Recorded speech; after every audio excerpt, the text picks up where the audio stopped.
Assalomu alaykum akalar. Bir akamizga 2 komplekt dachani bu tayyorlab berdik. Mana buni ko'rinishlari. Bitta axotchining pichoq qo'shib qo'yganman, ayiqlarini tushirib, kallasi ham ayiqnikidan bo'lgan. Bunisi uyga ishlatishga, mana oshxonaga, tekisalitdan bo'lgan, zakilovka bo'lgan, klapindan bo'lgan, zanglamaydi, qoraymaydi.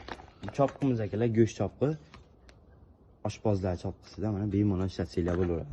Endi shiqlarni ko'rsataman. Nержавейкаdan bo'lgan bitta 50 santimetrlik shiqilari bo'ladi akalar. Shashlik qilib bemalol yursanglar bo'ladi. O'rta-o'rtalarini chiqqanda uni akalar osib olib bemalol olib ketsanglar bo'laveradi. Keyin qutisidan yoki ko'tarib ketsanglar ham bo'laveradi.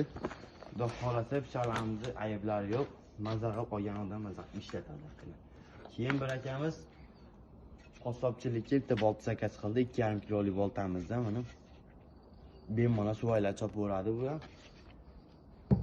Kimga xuddi shunaqa xizmatlar kerak bo'lsa, bemalol aloqaga chiqib, O'zbekiston bo'ylab dastavka bor, pastga nomerlar qoldirib qo'yamiz. Like bosib olmaysiz.